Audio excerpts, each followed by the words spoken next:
You can go live now.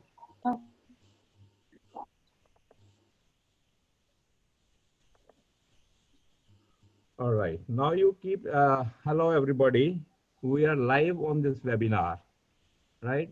And coping with physical and mental health in the post-COVID era, organized by Hariom Welfare Society, segment and Healthy Soch.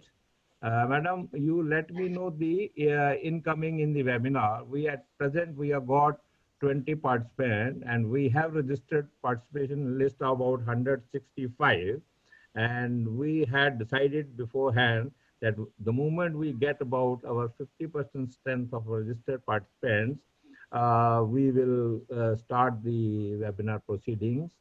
And also, before we start, we must mention that this is live on Healthy Soch channel also. We had some glitches a while ago, but it has been resolved. Now that will be live. And because of that, many participants can go live also because the registration has some intricacies. So many people would like to avoid. So that is the preamble. We have got about 30 participants at present. They are waiting 2 minutes more, and then we will start. And before people join, the how this idea came into being that we should have a webinar on this such a topic. One day, casually, we were discussing that there is a lot of stress among the people. There is a lot of stress because of, you say, physical parameter or because of economic parameter or because of not getting proper knowledge or proper information. That's all.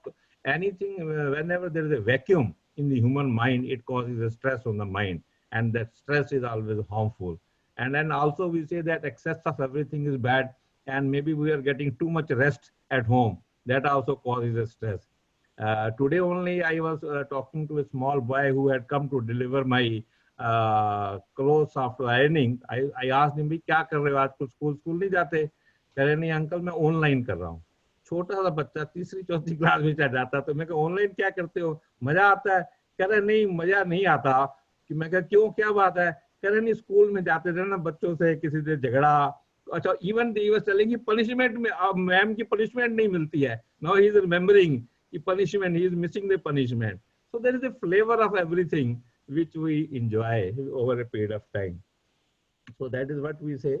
It's not that everything online is, there are some flavors. The same way in hospital environment also, when we go to meet somebody who is ailing, and when you are waiting in the corridor area, and then you chit-chatting, and then you talk about each other's well-being.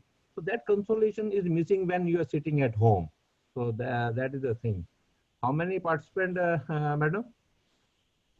35, right? Okay. We can wait another minute or so.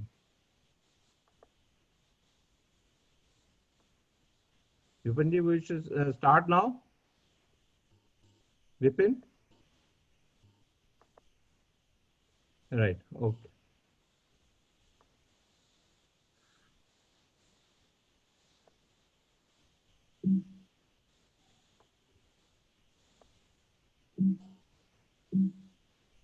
All right, I will start with the webinars, right? So now, first of all, as I mentioned, that the webinar is the product of our esteemed organizations, Hariom Welfare Society, segment, and the Healthy Soch. And we were talking how this all came into being, right? And then if we have to start Hariom Welfare Society, and it is a society which is almost 8 or 10 years old, and they are mandate is to help the poor, underprivileged people to live with dignity. And they, how they, Hari Om Society, they are known as how society aim to provide education, health, food and nutrition, women upliftment and service to the senior citizens.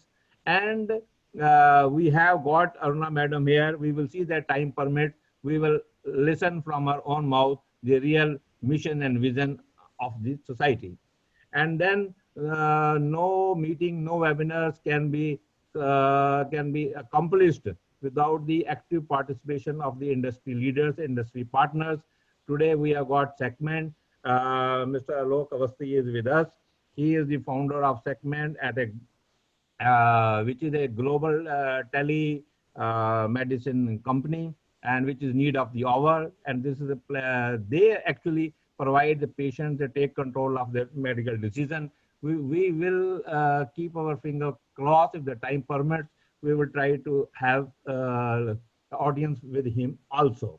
And then in today's world, without media, we are zero, big zero. In our case, Healthy Soch is at our disposal. They have come forward that they will give the due publicity, due mileage to this webinar, and they have come forward.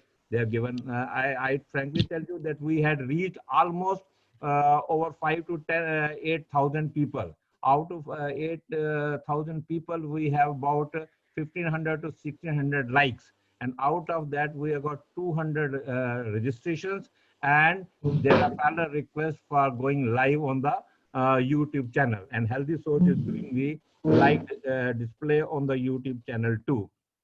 And then now setting the context of today, we have Mr. Vipin Kharbanda, who is the known person in the media fraternity.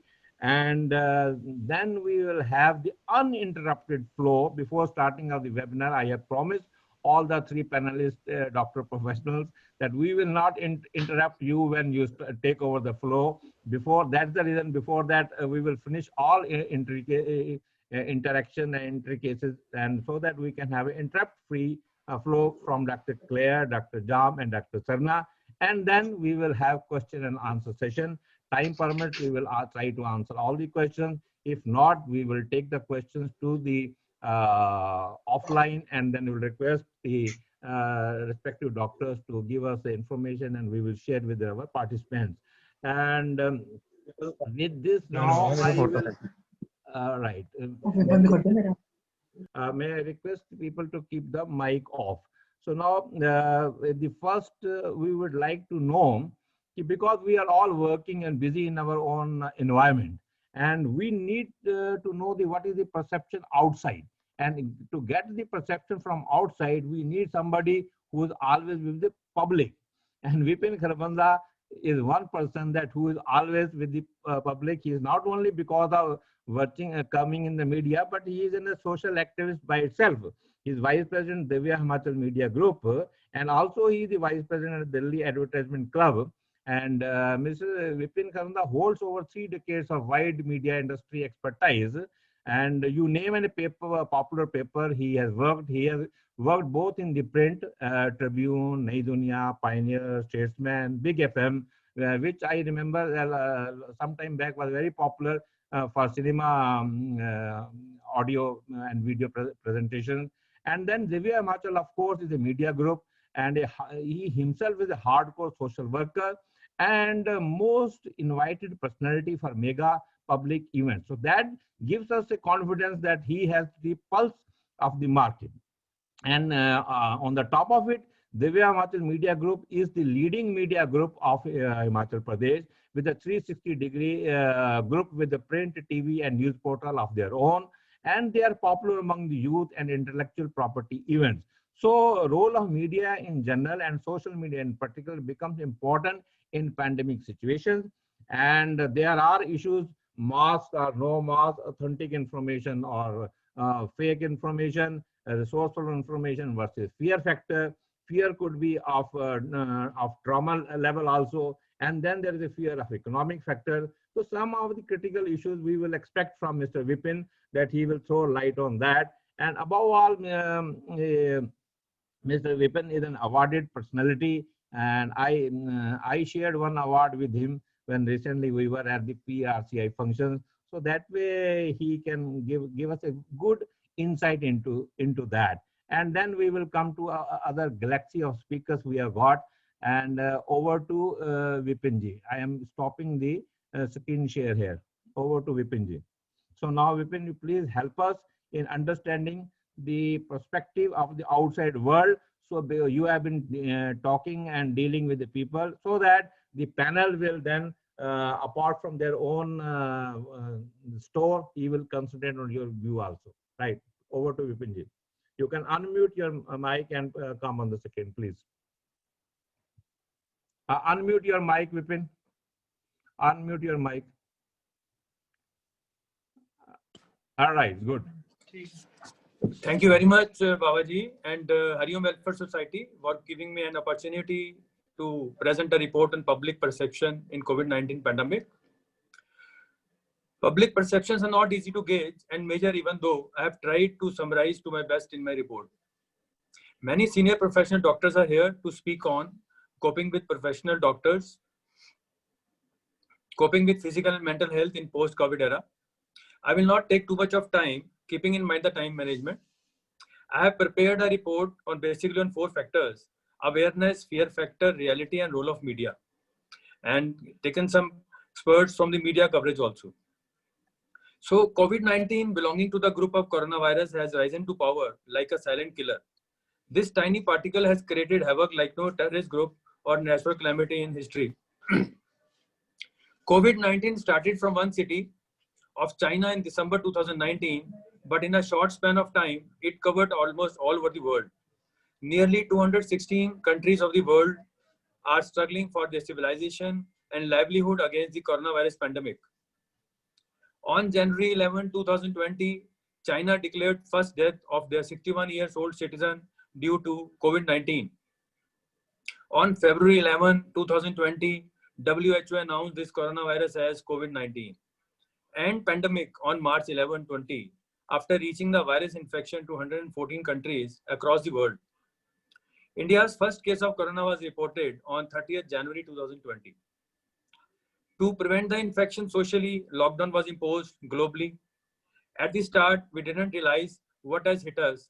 By the time we did, it had hit us quite hard. On 22nd March, India observed a 14-hour voluntary public curfew followed by mandatory lockdown in COVID-19 hotspots in major cities. On 24th March, Honorable Prime Minister ordered a nationwide lockdown for 21 days. On 14th April, lockdown extended till 3rd May 2020, followed by 2 weeks extension, 3rd May and 17th May 20, with substantial relaxations. From 1st June, government started unlocking the country. Before lockdown, there was a lack of awareness among people. During the time of lockdown, people started getting panicked, emotionally unsecured, depressed, and in a state of confusion, unaware about the facilities provided by the government. It resulted in a fear factor. Recently, on 20th of October 2020, our Honorable Prime Minister Shri Narendra Modi ji said, despite the lockdown having been lifted, it does not mean that the coronavirus is wiped out. The Prime Minister noted that the recovery rate in the country has improved and the fatality rate is low. Shri Modi stated that for every 10 lakh citizens, about 5,500 infected with corona, while in countries like the US and Brazil, the figure is nearly 25,000. He said that the death rate in India is 83 for every 10 lakh citizens, whereas in developed countries like the US, Brazil, Spain, Britain, and many other countries, it is about 600. The Prime Minister appreciated that in comparison to many developed nations, India is getting successful in protecting many lives of its citizens in the country. But the harsh truth is that people are hiding their illness and showing their unwillingness to approach hospitals. People are taking coronavirus as a social stigma.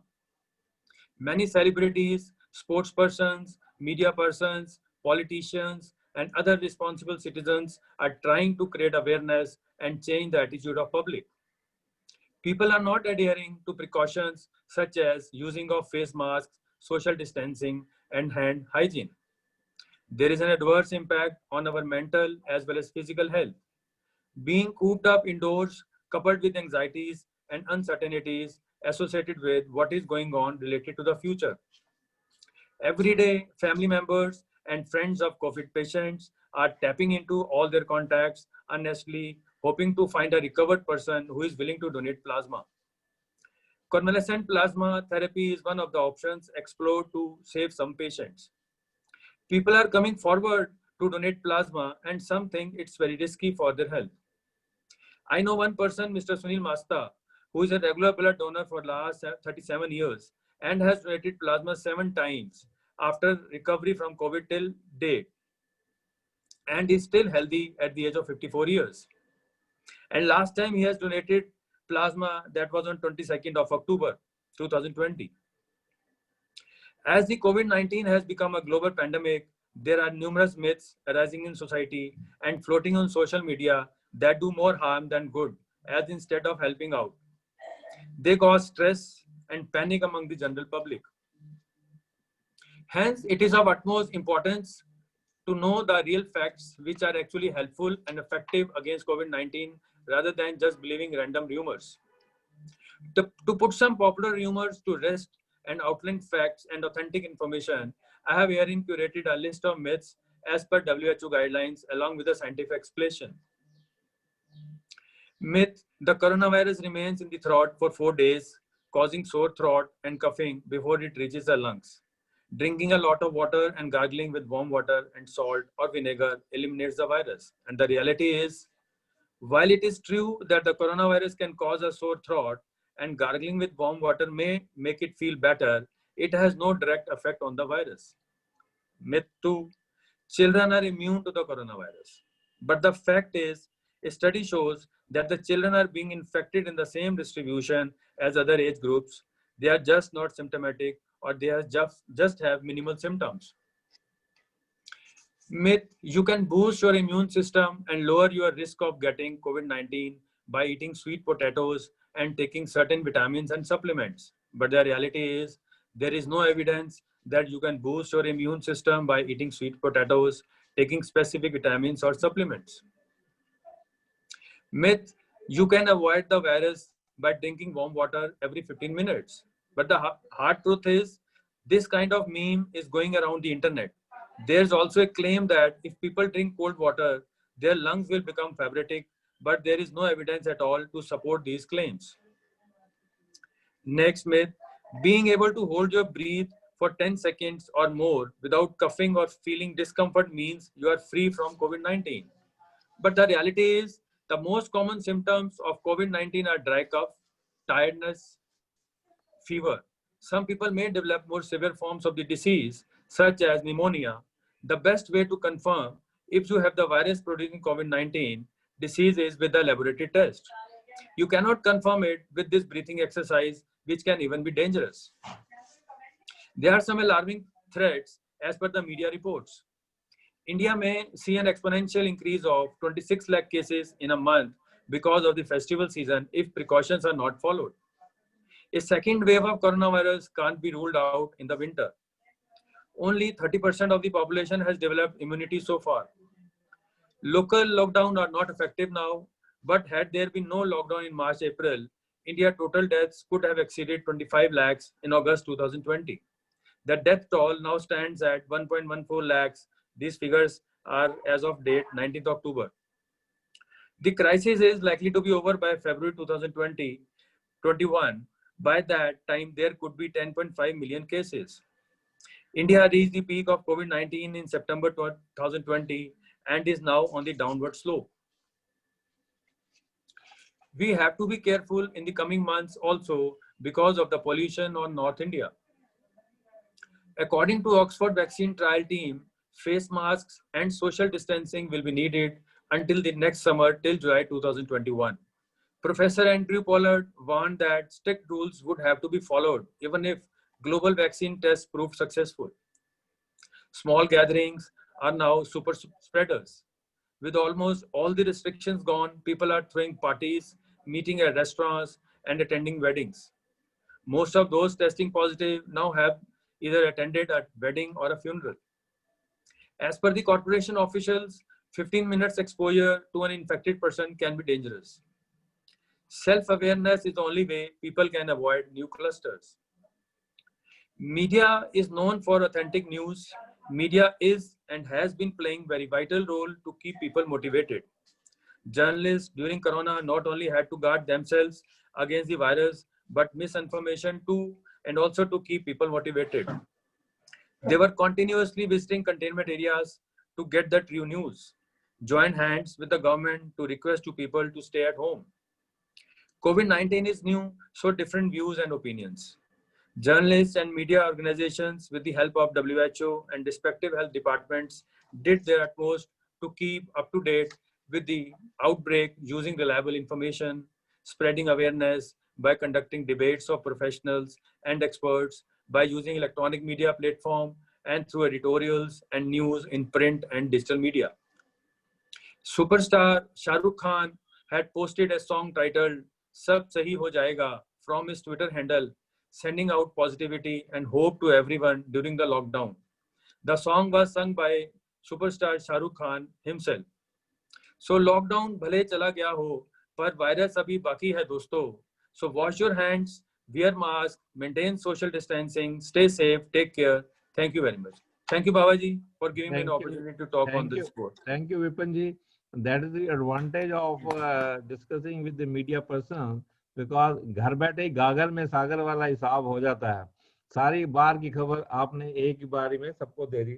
Now it has become really challenging. If you permit, I would like to have one punchline, one small statement from Sunil Masta, because he has been donating plasma very consistently, and he is a very brave corona warrior, and he is some myths, some conceptions.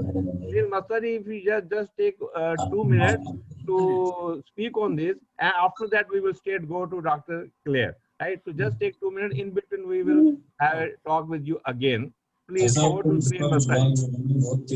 Sir अभी मैं तो जितने लोगों को guide करता हूँ ना, तो एक वर्ड यूज करता हूँ मैं. मुझे ट्रैवलिंग का बहुत शौक है. तो रोड साइन एक होता है कि सावधानी हटी दुर्घटना घटी. तो ये आज की डेट में कोरोना के केस में बहुत लागू हो रहा है. मास्किंग या डिस्टेंस में कहीं भी हमारी सावधानी हटी तो दुर्घटना घटी. तो अभी, और ये जो अभी विपिन जी ने 15 मिनट का जो हमारा एक्सपोजर का बात बताया था, आज लेटेस्ट आया है कि 15 मिनट क्यूमुलेटिव है. अगर आप किसी से मतलब पार्टी में मिल रहे हैं, अगर आप 5 इन्फेक्टेड लोगों से मिले और आप सोचते हैं कि मैं तो 5-5 मिनट ही मिला हूं, तो वो क्यूमुलेटिव हमारा ज्यादा टाइम हो जाता है. तो वो भी एक नई लेटेस्ट आज की डेट में आई है रिपोर्ट. तो क्यूमुलेटिव, ये 15 मिनट क्यूमुलेटिव है. तो अभी इस बारे में डॉक्टर्स को मेरे ख्याल में और ज्यादा ध्यान देना पड़ेगा, क्योंकि वो पेशेंट्स को देख रहे हैं. तो अभी तक पेशेंट्स को वो सोच रहे थे कि भाई मैं एक पेशेंट को 5 मिनट से ज्यादा टाइम देता ही नहीं हूँ, तो मैं सेफ हूँ. लेकिन अभी आज की जो नई गाइडलाइंस आई हैं, उसके हिसाब से तो हमारे ये लोग भी काफी खतरे में हैं, और नया कोई तरीका देखना पड़ेगा कि अपने आप को एक्सपोजर से बचाने के लिए. ठीक है, right. Thank you. We will come back to you. And the very purpose that I wanted that we should address this, and we come up front, right? So now we will start with our main session. And we are very proud that we are having a one-to-one session with Dr. Sarlochar Singh Kalerji. And when we were giving information about this program, there was a big response, and everybody was really keen to listen to him. And all responses because of his presence over here. Dr. T.S. Clare, he's an MD, DM cardiology, and he has got the Padma Bhushan awardee and Vishisht Chikitsa Ratan award. And he is the chairman of PSRI, everybody is aware. And the top of it that he believes in developing a skill, and he has trained multiple hands with his own skill. And as on date, he has got over 150 publications. He has trained 200 other cardiologists, and he is the president of HRSI, Heart Rhythm Society of India. And he is in a hardcore, helpful attitude towards society at large. He has served as technical advisor to numerous organizations. His passion includes to work for affordable prices so far as health in general and heart in particular is concerned. And we wish him all the success. Over to Dr. Saab. Good evening, Doctor. First of all, Baba, thank you Baba Sahib and Vipinji for inviting me to this rather very, very important webinar. See, one thing good which has happened because of this corona pandemic is that the people in general, they have started thinking of health. In our country, health was never a priority with the common man. So they will never bother what is happening to their health. And I always say to everybody, wherever I go, wherever I talk, that in life there are three things important. And those three things are number one is health, number two is health, and number three is health. Actually, there's nothing more important. I go to the extent of saying that neither your wife, nor your husband, nor your son, nor your daughter, nor your teacher, nor your students are important when it comes to the question of health. अगर health नहीं है तो मंदिर में जाके भी पूजा नहीं कर सकते, गुरुद्वारे में जाने का मन नहीं करता. So that is the kind of philosophy our society has to apply from the time the child becomes conscious enough to understand life. That means this training should start from schools, whether we say primary school or 6th class or 8th class or 10th class, there should be a proper curriculum of health education in schools, which is lacking in our country so far. Number one. Number two, there is no teaching in our country that we need to do some kind of regular health checkups, even if we don't have a problem. So, all of us, particularly anybody who's more than 30, 35 years of age, once a year, some blood sugar testing, some cholesterol testing, some ECG. There are minimum investigations which should be done once a year so that we can detect the disease early and we can apply preventive, policies to limit the disease or to postpone the disease. Just to give you a small example, that we have now three major killers in India. They are diabetes, hypertension, and heart disease. And they are all lifestyle diseases. If we can change the lifestyle of people, a lot of this is preventable.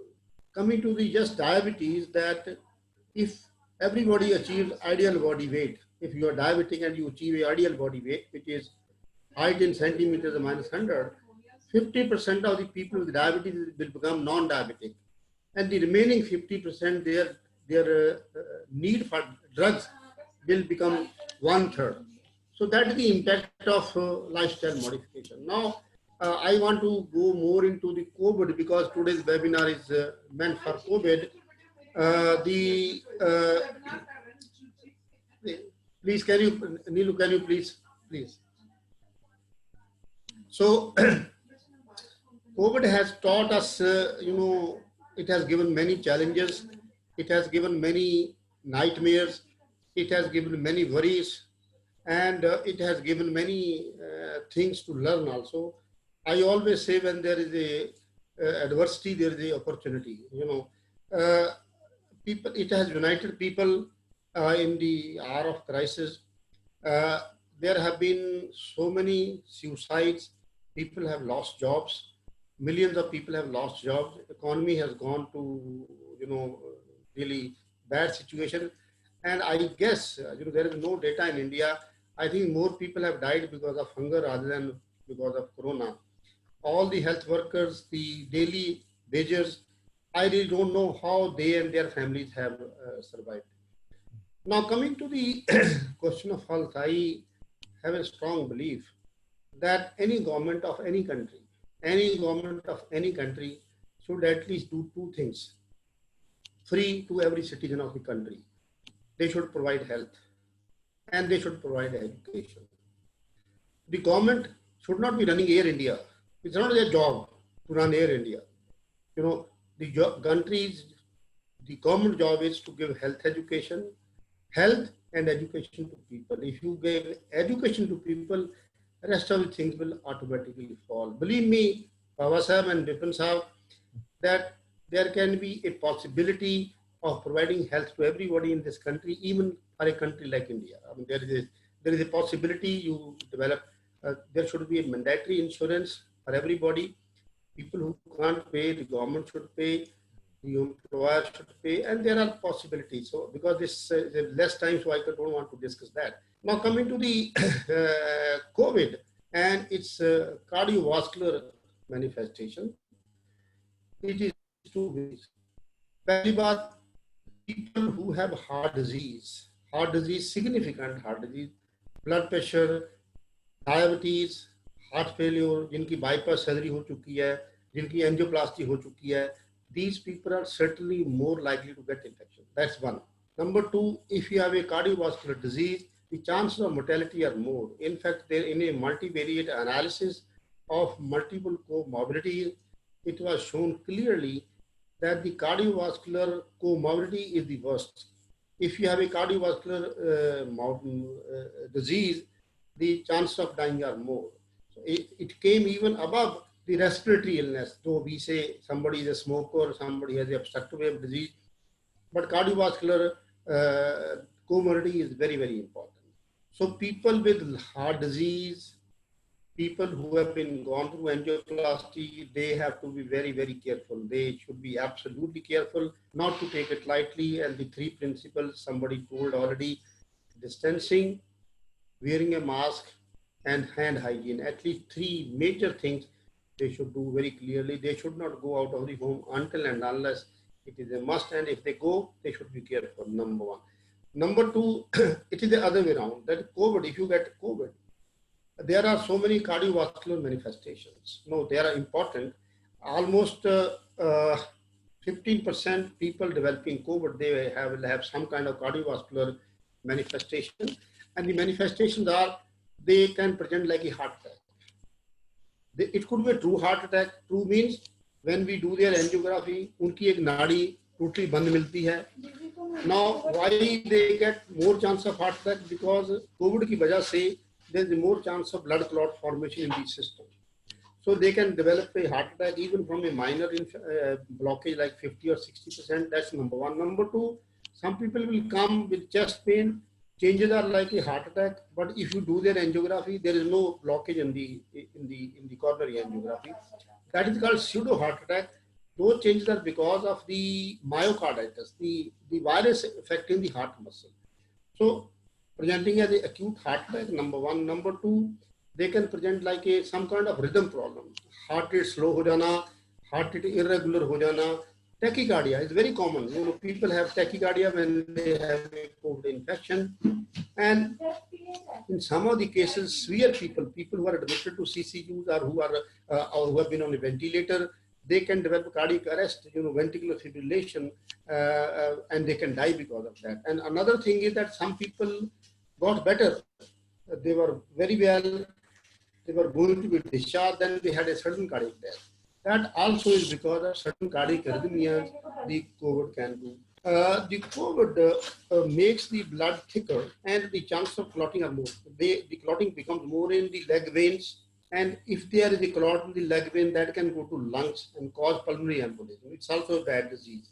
So the coagulability of blood increases, so you have more chance of venous thrombosis, you have more chance of those clots moving to the lungs. And that's why when people get COVID, we need to do some investigation like CRP. D-dimer particularly is very important. If D-dimer is very high, significantly high, we need to put these patients on some blood thinning drugs like heparin or things of that nature. There are some patients who come, and even young people, they'll come and present like a heart failure. Their pumping capacity of the heart goes down. This also is because of the inflammation, because of the virus, and they can develop cardiogenic shock. In fact, some of the patients have to be saved in a very, very difficult situation. We have to put them on what is called as ECMO. ECMO is a machine where we take blood from the femoral vein, and there is a machine which gives oxygen to that blood and be sent back to the system. So it's called veno ECMO. And if the heart is also involved, sometimes we have to do much more elaborate ECMO, which is called the veno-arterial blood exchange. So this is a very, very difficult kind of scenario where the COVID can cause a lot of morbidity and mortality as far as the cardiovascular system is concerned, and people have to be careful about that. In general, let me advise you that if somebody has a COVID, if he has no symptoms or mild symptoms, there is no need of admission. There should be pulse ox at home. Keep on measuring the pulse ox. अगर आपकी oxygen saturation 93% से ज़्यादा है, there is no need of panicking, so you don't need to be admitted. But if it is consistently below 93, then these patients should be admitted, because sometimes the progression of the disease can be very fast, and they can go into respiratory failure very fast. Below 93, yes, I will very strongly recommend that they should be admitted to the hospital. दूसरी चीजें ये हैं कि Covid की वजह से बहुत fear component है लोगों के बीच में, नहीं होना चाहिए.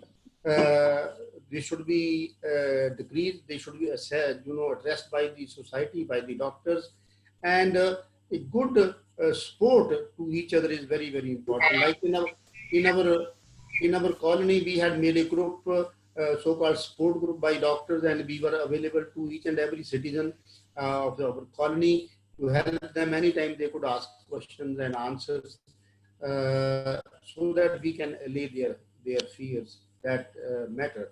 I think because the time is less, I will rather stop, and I would rather be happy to answer the questions if there are. Thank you very much.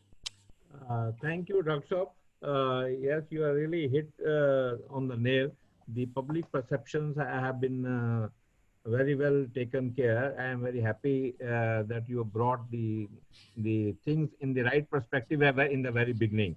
And we will continue, and then one or two questions have already started coming. We will wait for more questions so that we can answer together. And meanwhile, I will request everybody among the attendees that they should they should raise the questions in the Q&A box only.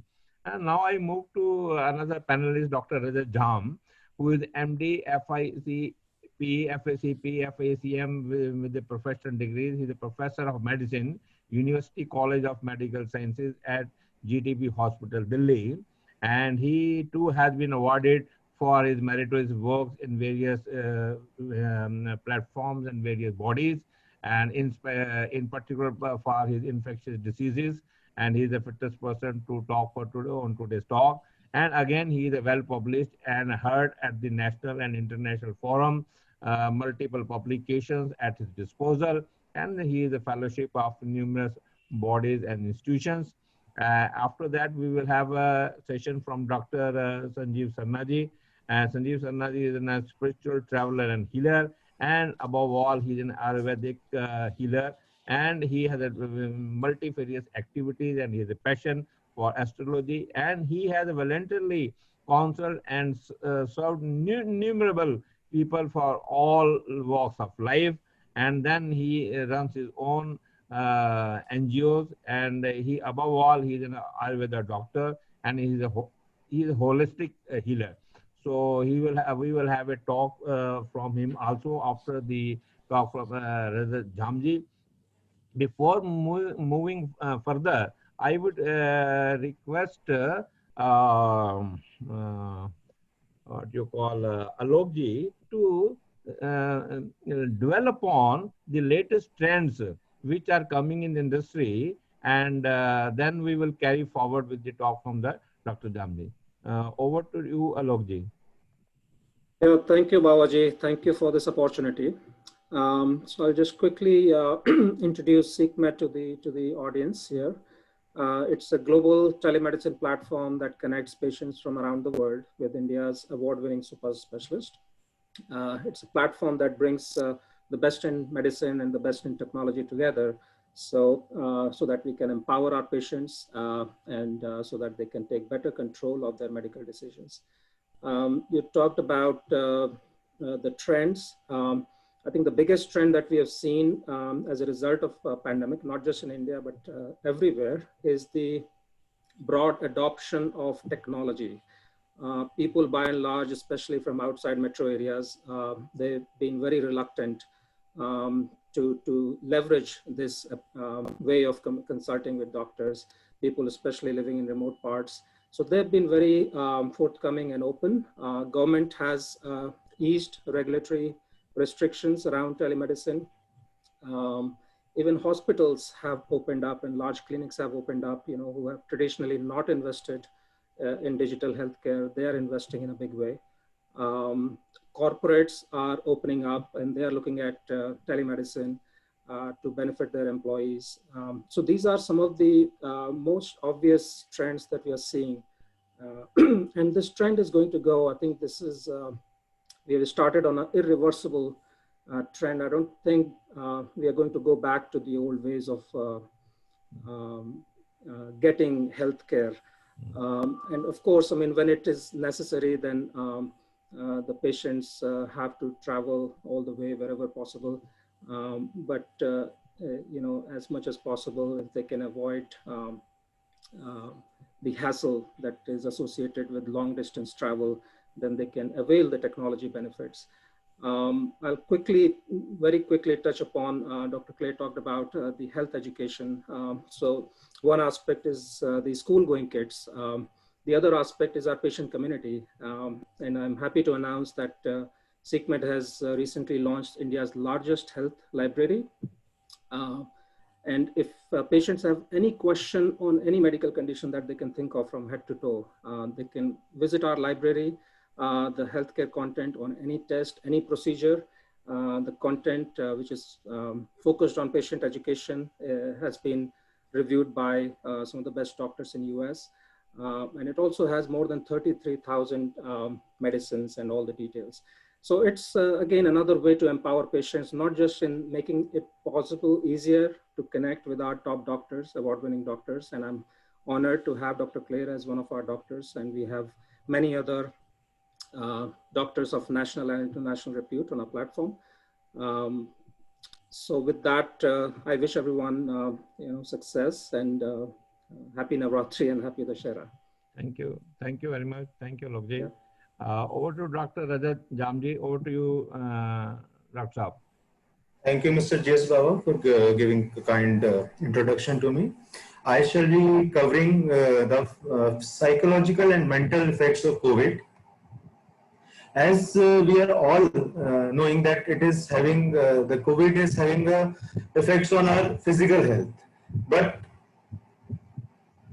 if we go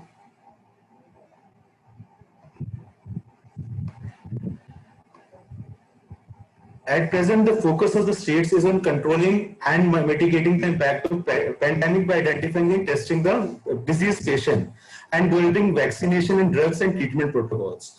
But as we know that COVID has multi-sphere effect, not only on physical health and healthcare, but also mental health, economy, industries, agriculture, and global market, etc. So the worldwide associations are really concerned about the coronavirus 2019 and its long-term impact on mental health of people. Even WHO has expressed its concern over the pandemic's mental health and psychosocial consequences in a lot of advisories issued from time to time. So this discussion is quite pertinent because after we have come over the effects of COVID-19 on health, we will have its long-term effects on the mental status of the patients. So these are the advisories which has been given by WHO at various times, making it the mental health as the foremost topic after physical challenges of COVID are over. It has been seen that new measures such as self-isolation and quarantine have affected usual activities and routines and livelihoods of people that lead to an increase in loneliness, anxiety, depression, insomnia, and harmful alcohol and drug use, and self-harm or suicidal behavior. This is also, the lockdowns around the world have also led to an increase in the cases of domestic violence, where women and children who live with domestic violence also have no escape from their abusers during quarantine. Not only adults, but even children have been affected by the lockdown and at a risk of mental problems arising due to the scare of the disease, lockdown, and ignorance and rumors about the disease. The lack of physical activity, loss of communication among their peers, online classes, and being locked down leads to increase in stress and anxiety apart from the poor physical health. So these all have an effect even on children also. So we have to be very careful about the future development, mental development of the children. So this was the advisory from WHO. We are helping children cope with stress during 2019 outbreak. And also the recent study by the Indian Psychiatry Society shows a 20% increase in the mental illness since the coronavirus outbreak in India. So there's a 20% surge of the medical illness, as well as physical illness like heart disease. Dr. Claire has touched. We have to be careful about the mental illness, and this mental illness have long-term effect on the well-being of a human being. Psychologists and mental health professionals speculate that the pandemic is going to impact on the mental health of the population globally, with an increase in the case of depression and suicide and self-harm, apart from other symptoms reported globally due to COVID-19. So various studies have been there, which are going with the fact that the mental illness is going to be the major concern after we have dealt with the physical damage done by the COVID. As every individual has come out of their comfort zone during the pandemic, a person who was habitual to his or her routine is now bound to home and to change the routine. And an office goer whose usually routine was to go and get ready and go office work for his office work and his colleague and then back to home is now homebound. Even housewife's routine has changed with her kids and husband at home. So, and not that only this, closing of the outlets selling alcohol led to withdrawal symptoms and suicides by alcohol addicts, as reported in states in Kerala in India. Overemphasis on consistent hand washing. This is very important. For 20 seconds, affect a significant population group, considering they are not aware how much time they have to wash the hands, how much how frequently they have to wash the hands. In such scenario, there is increased chances of developing neurotic disorders such as generalized anxiety disorders and obsessive compulsive disorder, in which the patient is obsessed with washing the hands. He overdoes the things, and if he doesn't do that thing, he becomes anxious and he has a panic attack. So this all the information from the media, which has all the information which is going, how well it is taken by the people is very important. We know that we have to wash the hands, but how often, how frequently, and this is causing patient overdoing it, using sanitizer more frequently, and then developing skin diseases. Same is with the frequent washing of the hands. So, do you have the obsessive compulsive corona disorder? So this is the article which was published in of Times of India, where it was seen that the patients are so obsessed with their washing hands that if they don't wash it, they are basically going into a neurotic disorder known as obsessive compulsive disorder.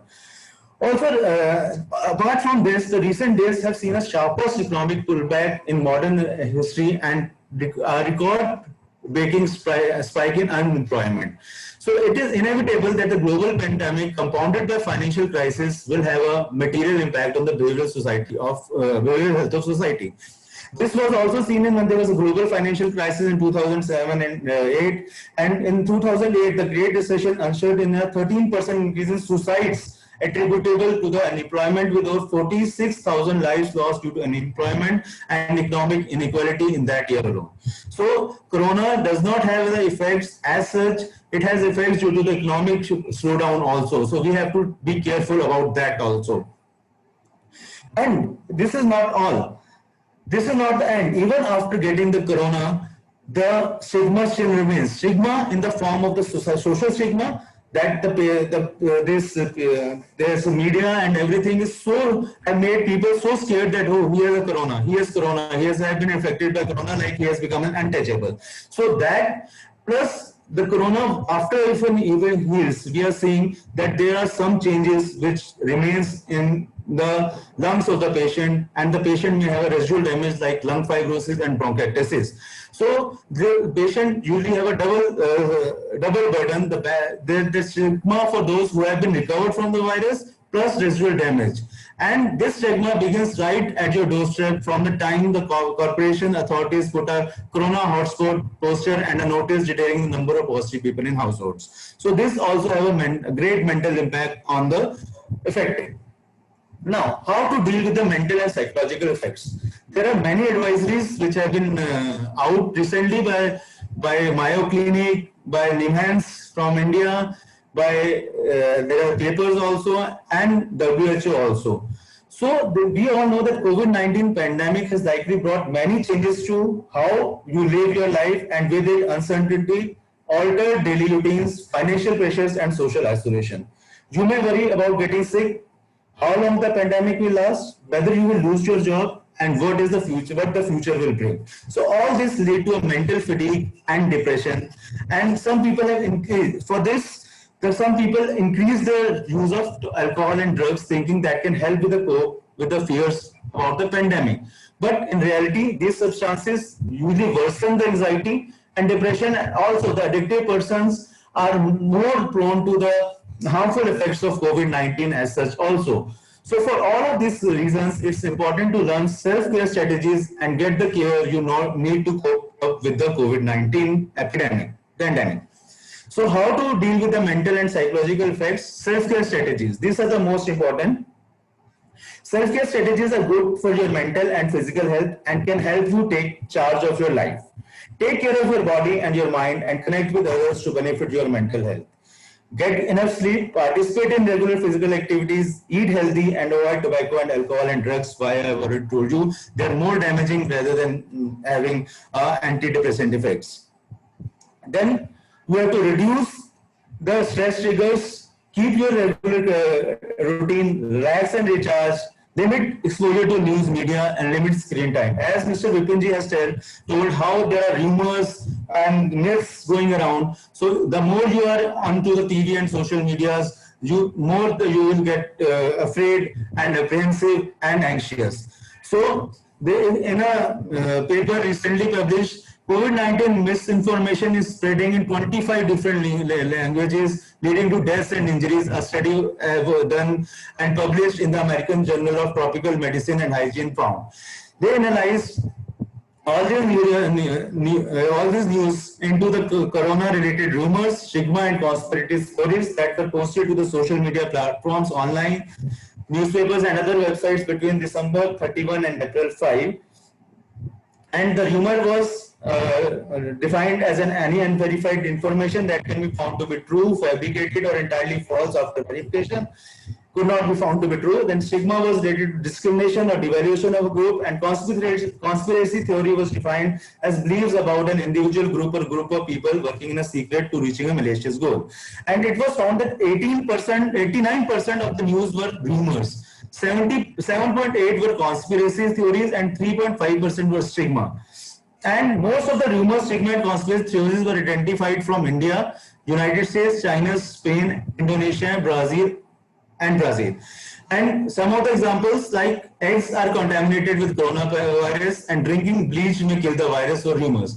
Every disease has ever come from China was stigma, and it is a biofuel weapon fueled by pharma companies was a conspiracy theory. So all these have been analyzed. So better we have to stop the rumors, and rumors can mask themselves as credible infection prevention and control strategies and have potentially serious implications if prioritized over evidence-based guidelines.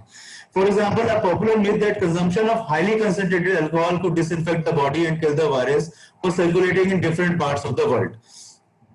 So we have to don't believe in all the news, social media posts, and decrease the screen time. And we have to be aware of the false experts which are going always there in the media.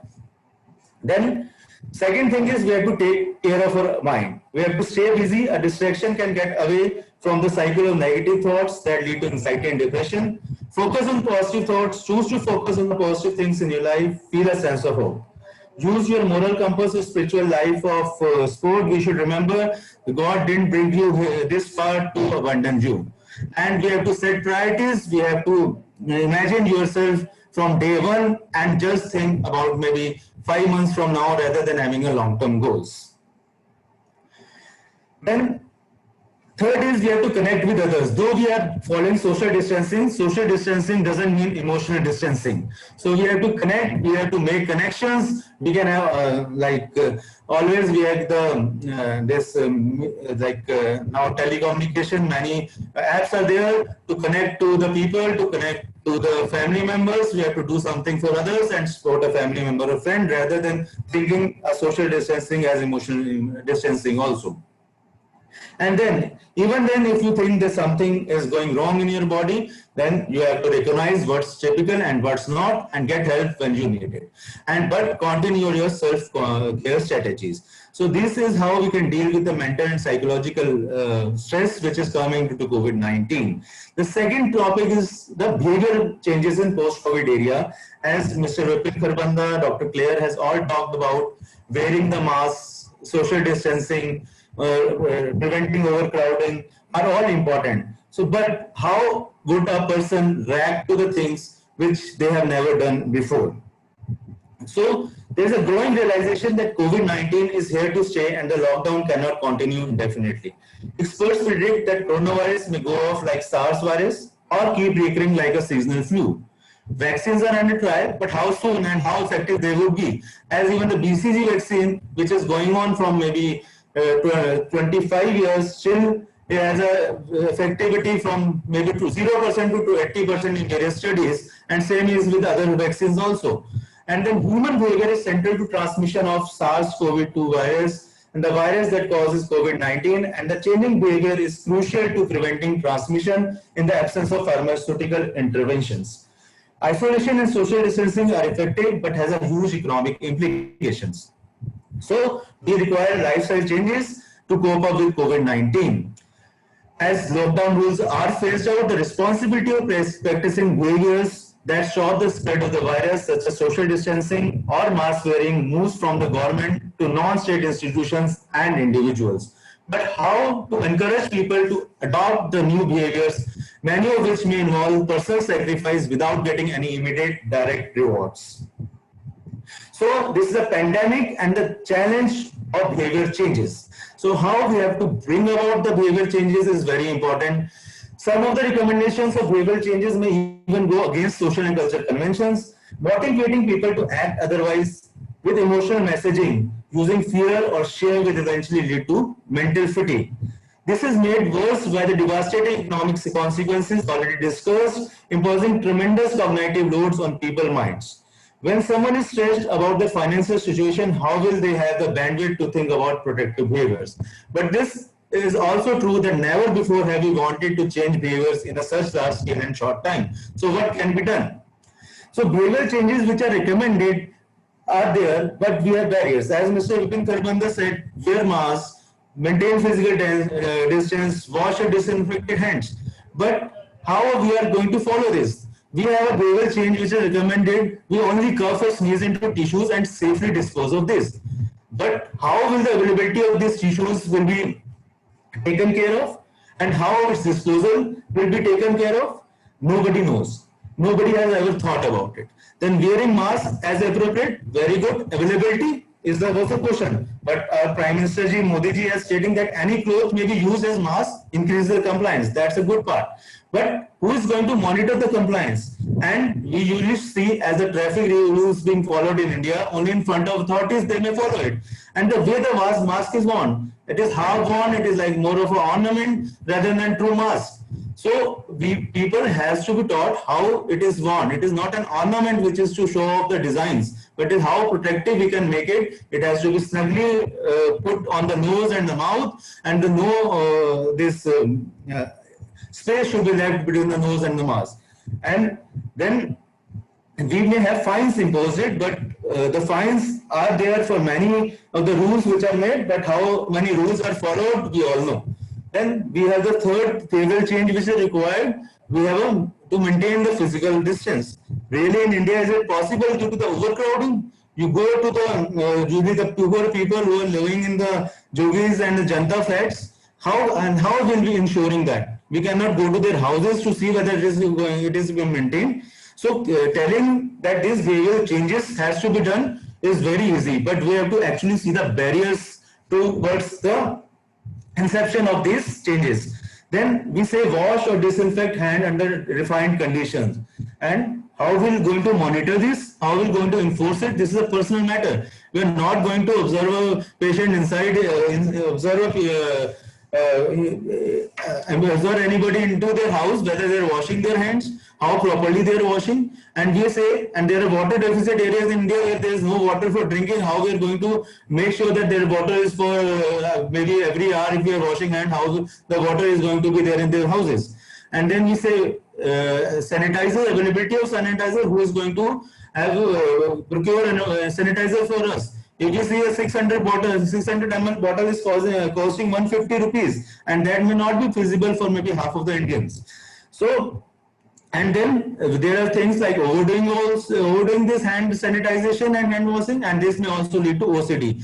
So the more practical would be, do not touch the T-zone unless one has thoroughly washed the hands. The T-zone is taken as eyes and nose and maybe some part of your mouth also. So if you just teach the people that you don't have to touch the T-zone of your hands, you face without thoroughly washing your hands, that may be more practical. Then social distancing and isolation of people who have symptoms. We are just saying that these behavioral changes are also required, but these are economical implications. And isolation of people who have symptoms. If the patient, as we have seen that they are not getting tested in the fear of getting quarantine, and no personal benefit they would get if they get quarantine, they may have economical constraints. And we all know that metro rules prohibits persons with influenza-like symptoms, but I have not seen anybody following this. So all these things, behavioral changes are recommended, but what usually are barriers towards is simply basically to follow them, we have to just see it. So we have to prioritize and apply principles of behavioral change. हमें ये देखना है कि कौन से हम जो हैं behavioral change actually जो feasible है और जो sustainable है. Feasible में है हाँ जो लोग कर सकते हैं. जैसे अब मास्क के लिए हमारे प्रधानमंत्री जी ने कह दिया सिर्फ आप कोई भी कपड़ा मास्क की तरह यूज कर सकते हैं. Quite feasible and sustainable. Sustainable that maybe for next 24 months we are not going to have any maybe if the vaccine dwells, but this virus may persist maybe for many years or maybe minimum for 2 hours. So it has to be sustainable. And so evidence ने दिखाया कि social distancing और mask wearing are the two most critical behavior. So where social distancing is not possible, we should only talk about mask wearing, and any cloth can be used as mask wearing. So this will increase the compliance. And where social distancing is possible, we should talk about both. So we have to be practical, not just imposing fines would not do anything. That imposing fines would increase the compliance only in the front of thought is not always that we require to inhibit the virus. And then we have to apply the principles of behavioral change. So there are many principles where the behavioral change can be inculcated into the human beings, and that is one of the model is health belief model. That is, we all know that just publicizing something is not enough. We all know cigarette smoking is harmful for health, but this did not have any effect on the sales of the cigarette. So similarly, we should have the knowledge, but we should have the belief also, and we have to have perceived benefits and perceived barriers. The barriers which I have discussed, the obstacles to performing a recommended health action, and the effectiveness of actions available to reduce the threat of disease. So if we have these two things, the patient is the general public is more prone to follow these things and have a social behavior change in them. And then we have to have some cues to action, that is the triggers which set into motion the process of adopting the desired behaviors. Just an example, Janata curfew. Like our Prime Minister ji appeared to have been in the, he's just called for a Janata curfew, and with a blend of fear, patriotism and gratitude. Everyone followed it. That was a cue. That was a cue to action that motivated people. But what happened after that? After 5 p.m. all were just roaming into their colonies, just throwing social distancing to the winds. So we have to be clear कि जो हम एक आपको action में ला रहे हैं, that action has to go on, and there should be perceived benefits and perceived barriers, and these barriers has to be omitted to apply the principle of behavioral change to reduce SARS-CoV-2 transmission. So there should be motivation and perceived benefits and barriers. Thank you. Thank you, Dr. Saab. Thank you very much. I knew that you have come so well prepared very focused to the point, and then there are a lot of questions and opinions raising, and then thank you. You are really capsuled the whole scenario into this presentation, and there are some requests to share the copy of the presentation. We will come back separately on that, and it was a lovely presentation. Yes, you rightly said the virus is equally sustainable. We have to be very careful of this virus because it's going to sustain for long. And you rightly said mask is not a fancy. It has to be very practical. Other day I had gone to buy a mask and it was very expensive, 3 or 4 times the regular mask. मैंने कहा इतना महंगा क्यों है? कहना sir ये designer mask है.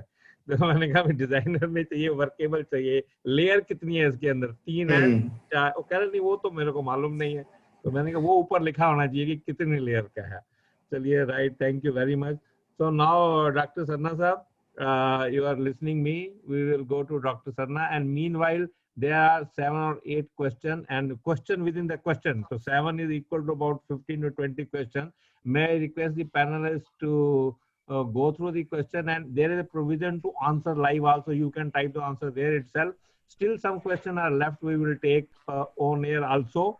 And 1 or 2 person have raised the hand. I will request them to log in their question in the Q&A panel only. Over to Dr. Sarna sir. Right. Namaskar sir. Thank you to all. I'll start with a small prayer. Yes, right. Loka samasta sukhino bhavantu. Loka samasta sukhino bhavantu. Loka samasta sukhino bhavantu. Namaskar to everyone. Well, there were two very. Dr. Claire is a neighbor. I live in Shivalik. He's a very illuminated personality, a well-known doctor. And Dr. Jham also spoke so eloquently. I'm from a different subject. My subject is Ayurveda. So it looks very unscientific to the modern medicine world, but I'll share a few concepts and how I'll briefly touch how I became an Ayurveda doctor, Vaidya. 32 years back, I was confined to bed with paralysis. I couldn't move. To go to the toilet, can you hear me? All of you? Yes. Loud and clear. 32 years back, I became confined to because I was given an epidural injection in my spine, and that reacted, and I became bedridden and paralytic. And for 1 year, I was on steroids and painkillers. And so that time the spinal surgery as an option, it was still in the very preliminary phase in India. So someone took me to a Himalayan saint, and with the help of Ayurveda, he cured me. I was up and running in a week's time. And I took the medicine for a month and a half. And as an expression of my gratitude, I started visiting that Himalayan master very often. So I started spending a lot of time, and 25 years I spent with him.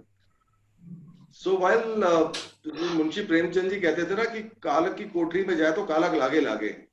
So when you spend time with good learned people, that because I am not learned, the rubber from the process of osmosis from my teacher, I learned the knowledge. So I am a Vaid, basically Vaidya from the Guru Shishya Parampara. And around roughly 15 to 16 years back, my master blessed me. He said, because my time to leave this world is coming. So what you do, you start giving people medicine and serve them. And I've been treating people with free medicine and few free cures in the last 15, 60 years. Right. And with the blessings of my master, close to 1 lakh people I have cured, directly, indirectly. And I'll just share a few thoughts on Ayurveda. And especially, immunity has become the buzzword in the last 6 months. So, and the interrelation between the Ayurveda and immunity. But to understand Ayurveda, I'll just share what does Ayur mean and what does Veda mean. Ayur means life, Veda means body of knowledge. So the body of knowledge which educates you and illuminates you how to live your life properly is Ayurveda. It's just not medicines. It's not just herbal medicines or pudiya or some concoction. No. That's a very small part of the Ayurveda.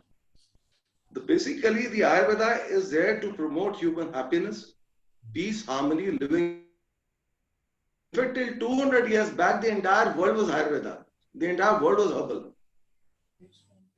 The modern medicine came with the advent of industrial revolution, technology taking over, chemistry and biology taking over, modern medicine coming, and this is how the modern medicine came about. But till such time, the entire world was on the herbal medicine. And in fact, today also, if you look at the animal world, when they live in nature, in harmony with nature, they don't need medicine. Yeah, right.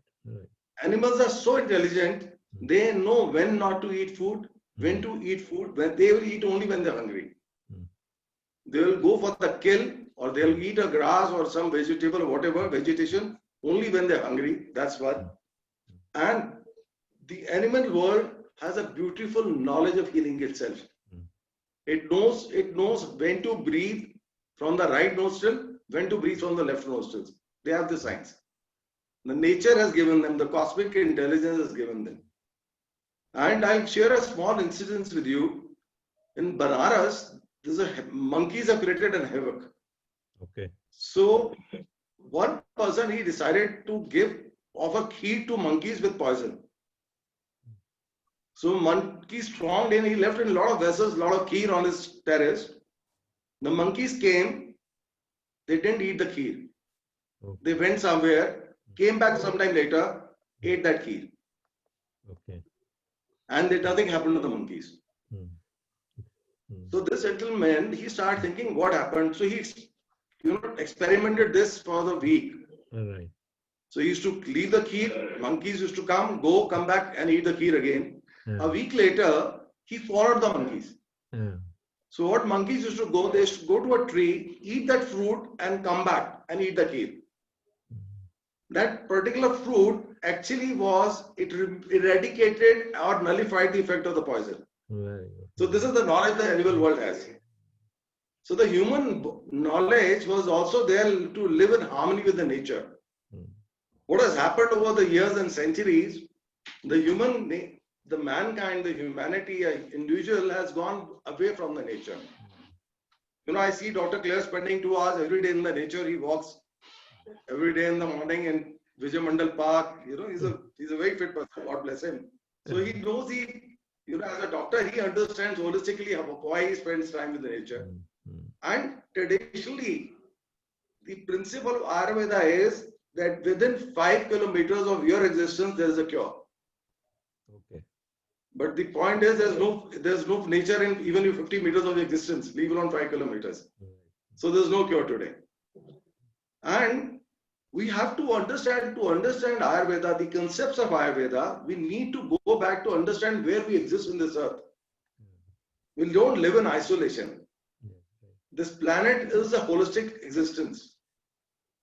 So we're living in this cosmos. This entire world is affecting us.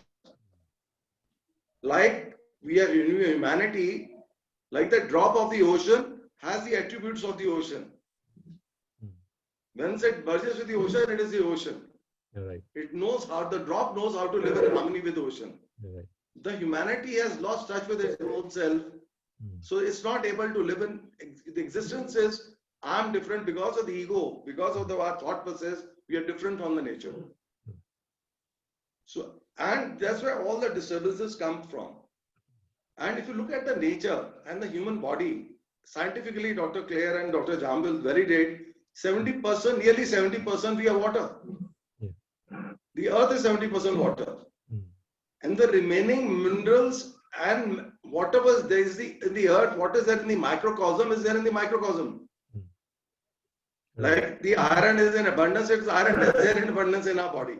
So whatever is there in this nature is there in the calcium is there in abundance. A lot of weight is the calcium in our body.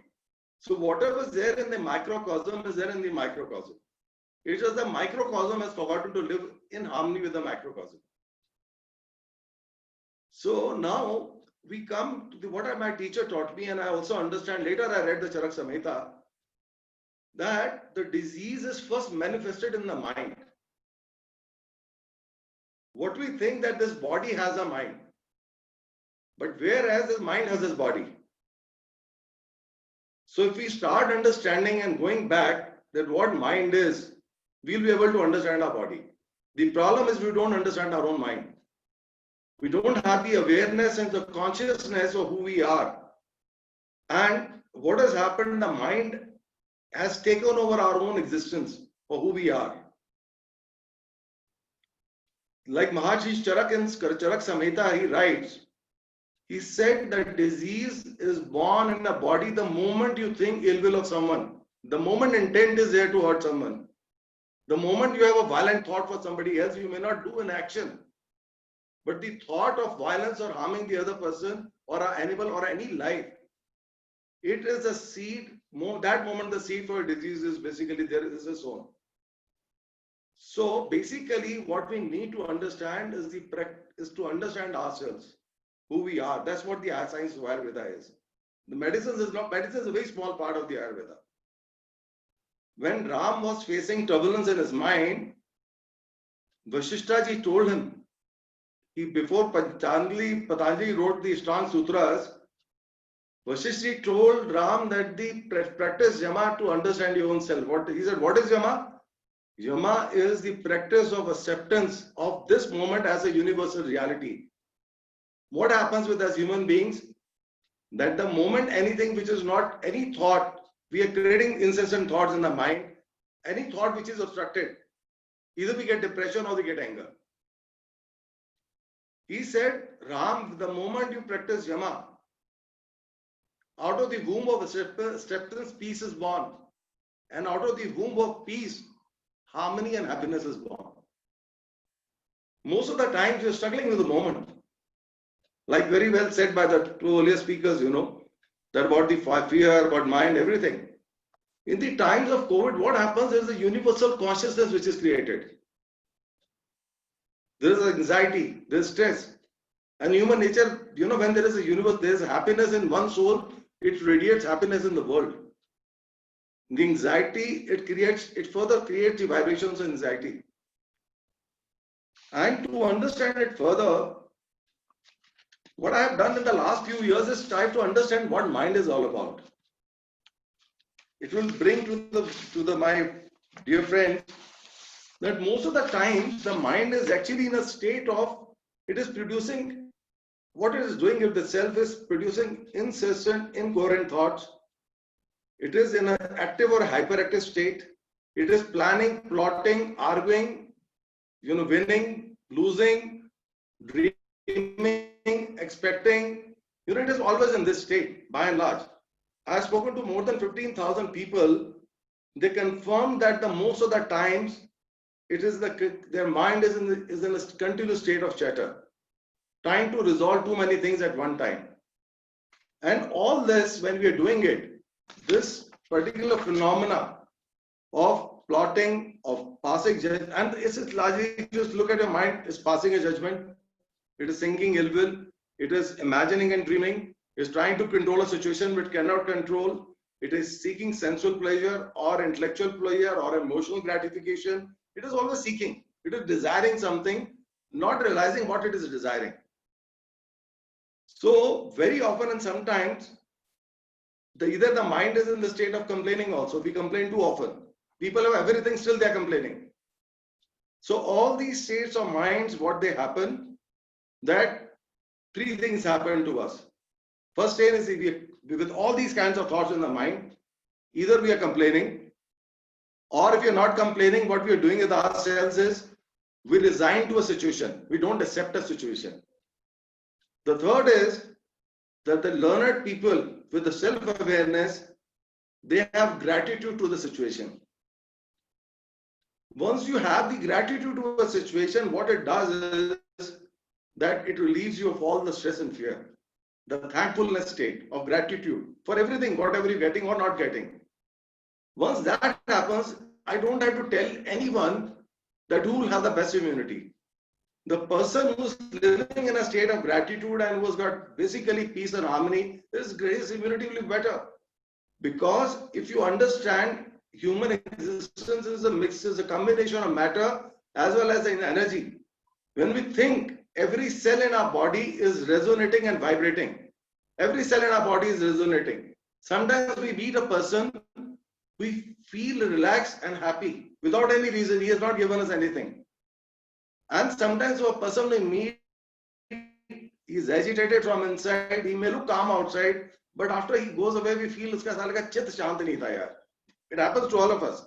जैसे कहते हैं ना, कोयल कुछ दे नहीं देती, कौवा कुछ ले नहीं देता. You know, some people we meet, they create happiness. Some people they create, when they leave, they create or doing. It creates an aura of energy around us. That aura of energy, it creates a healthy, good health or a bad health for us. You know, a person, a lot of people, you will hear these days, oh, this man was running 5 kilometers a day, he was gymming, he was playing tennis, and all of a sudden, 45, he was zoom, boom, gone. You hear so often. He may be doing exercises, he may be have a very disciplined life physically, but man, a human being is just not a physical dimension. A man has a physical dimension, he has got an intellectual dimension, he has got an emotional dimension, he's got a spiritual dimension. When all these 4 dimensions, we are not just a physical being. Sometimes, like I was saying,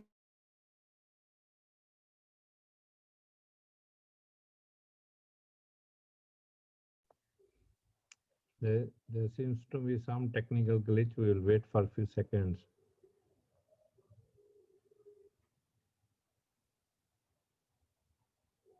There seems to be a disconnection. Meanwhile, while we'll get him back, Dr. we can attempt to 1 or 2 questions. One question which is repeatedly coming is that how long antibodies remain in the body after recovery? See, there is no clear answer to that so far. Right. But it is possible. Most of the thinking is that it will be there from 6 months to 1 year. But the antibodies may not last forever. But I think still we have to get a lot of information regarding the immune response to the corona disease, because it is new disease and we are learning all about it. Right. Thank you. Dr. Dham has anything to add on to that? Yeah, I just agree, but maybe 1 year is too long. But various studies have shown maybe from 4 to 6 months. And but how much these antibodies which are formed are effective in preventing the reinfection, and whether reinfection is more dangerous, like in dengue fever, like we have a reinfection which is more dangerous. So that is also not clear. So all is in the experimental states. So commenting anything would again be a rumor or a stigma or this controversy. So usually antibodies, if we say, okay, 4 to 6 months, and usually if we get a titers before donating, that would be good if we are donating for anybody. And then the dose of plasma also depends on the titers of antibodies present in the blood of the donor. All right. Thank you, Dr. Saab. While you are... sorry, yes. Hello. Is Yeah, it just got disconnected. Should I start? Yes, back. We were utilizing the time in between. We were waiting for you to come back. Please Great, carry on. great. I'm sorry. I am actually in Ranikhet in an ashram celebrating Navaratras. Oh, I see. Good. Please carry on, Dr. Saab. So sometimes the internet plays a game over here. Yeah. So I was talking the yeah. So hello. Yeah. So see, sir, the one person is physically fit, but he mentally agitated, mentally immune system. Another kind of a person, mind, thoughts, everything, but he has a very indisciplined life, food habit, diet habits. His immunity system will also not be good. Some ladies in their mid-age, they start getting too much of UTI infections. Other kinds, some people get a lot of chest infections because of these reasons of that their immunity is not good from genetically. According to Ayurveda, there are 3 kinds of immunity a system has. One kind of immunity, 3 pillars of immunity. One comes, which is called the Sahaj Bala. It comes,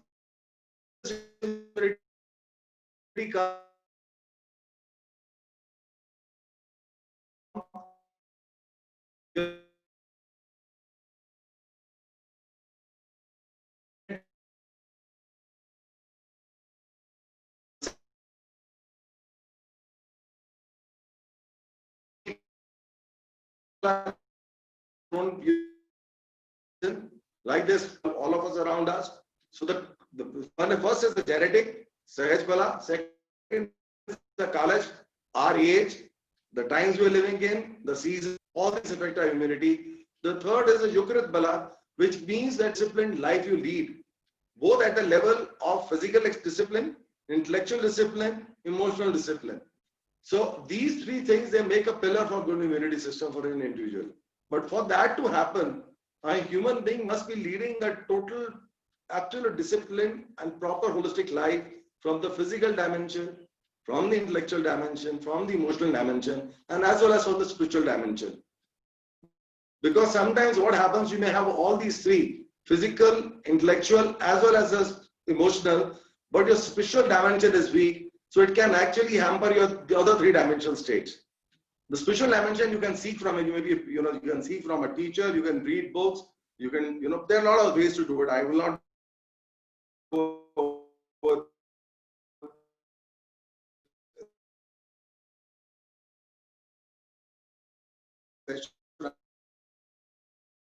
not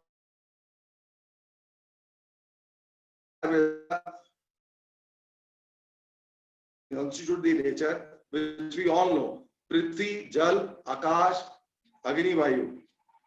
So, Vat comes as a system of energy actually. It is the kinetic system of energy in our body.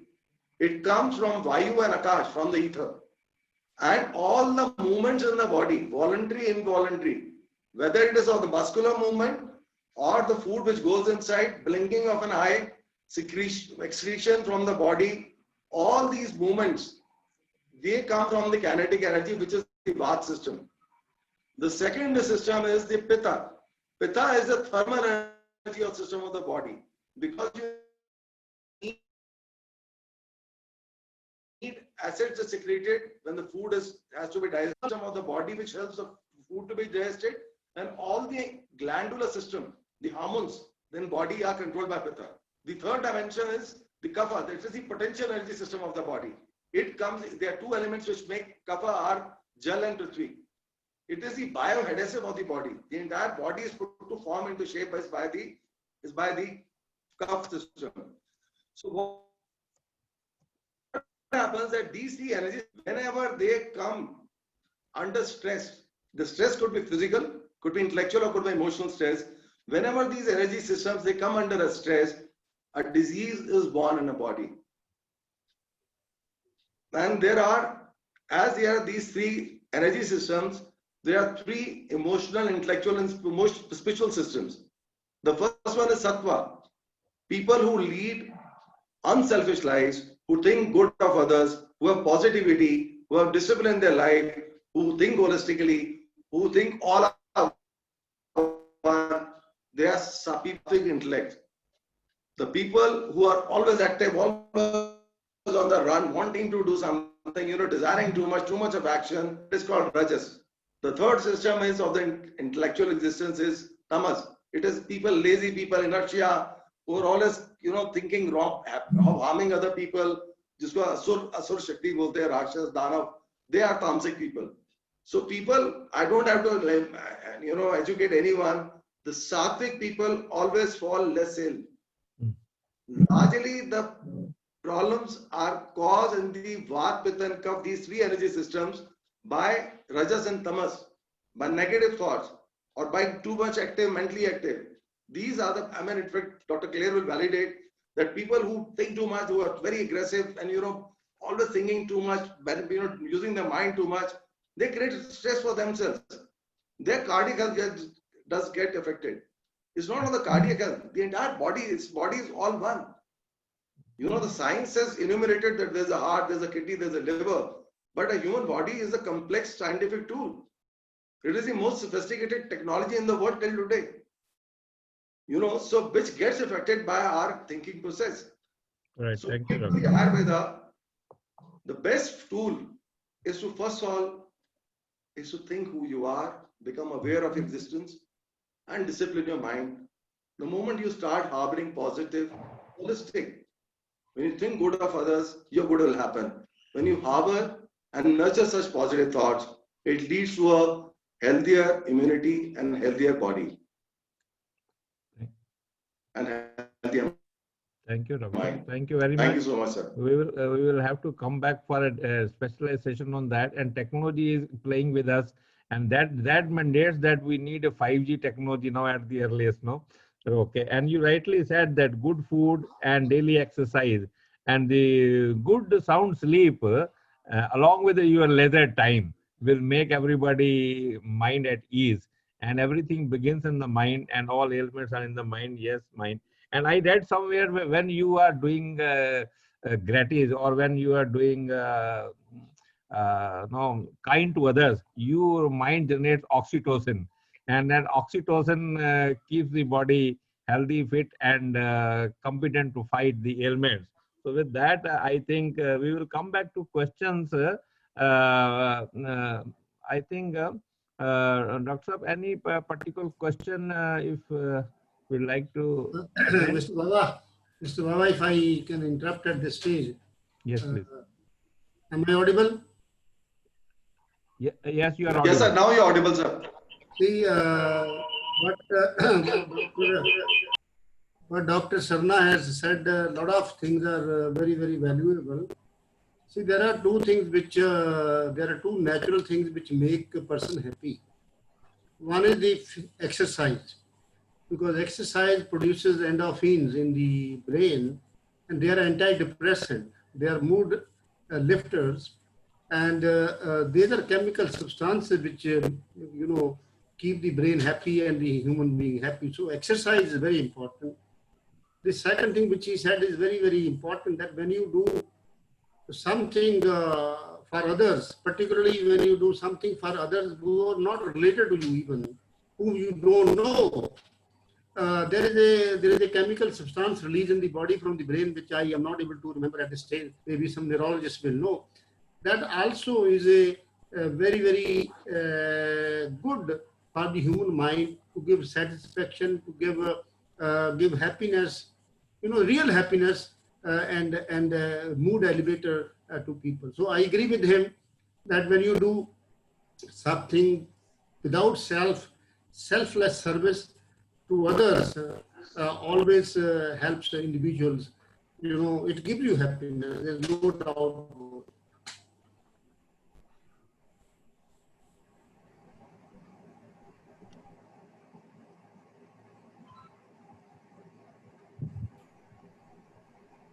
Babaji, please unmute yourself. Right. Thank you. I got myself unmuted. Is there any particular question any panelists like to attend? Or while we will look at this, may I invite the Aruna Madam to dwell upon the Hariom Welfare Society? Aruna Madam is there. We are already running late. Please, Hariom Welfare Society, you can throw some light, so that, because you have made all the efforts to bring us together. Please carry on. Thank you, sir. Thank you. Thank you. Hello, all of you. Thank you, everyone, for joining and making this webinar a huge success. We hope all of you must have new learnings today from our senior speakers. Just a brief intro about our NGO. Hariom Welfare Society has been regularly organizing events, blood donation camps, social activities to help the senior citizens and underprivileged sections of the society. We'll be holding more such webinars where we can take up such causes. So anyone who is interested in joining us in this noble cause can mail us at hariomwelfaresociety@gmail.com, or you can always visit us at our website www.hariomwelfaresociety.org. Thank you so much, sir. I'll not take much of your time. You're already running late. So thank you so much, sir. Over to you, sir. Right. Thank you very much. Thank you, everybody.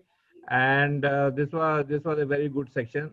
This session would have not been possible without the help of everybody. And thank you, everybody who ensure that they are present and available all through the webinar.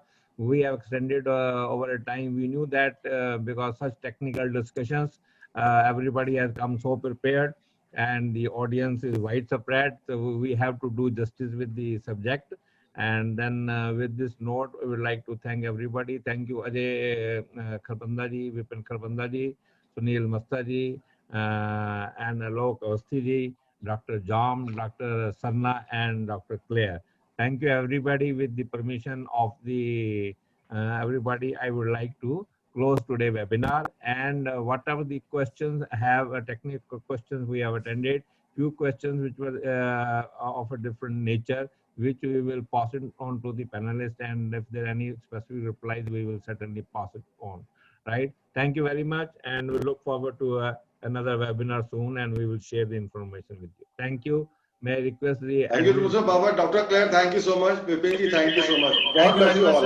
Thank you सबका, बहुत बहुत धन्यवाद सबका, सबका धन्यवाद। Doctor sir बहुत बहुत धन्यवाद सर, आपका आप आए यहाँ पे। नमस्कार डॉक्टर क्लेयर साहब। Thank you. Thank you very much. Thanks a lot. Thank you, Baba sir. I would like to meet Sarna sir later on. Yeah, Thank right, you, sir. right. Thank you. Thank you. Sir, one day I'll join you for a walk, sir.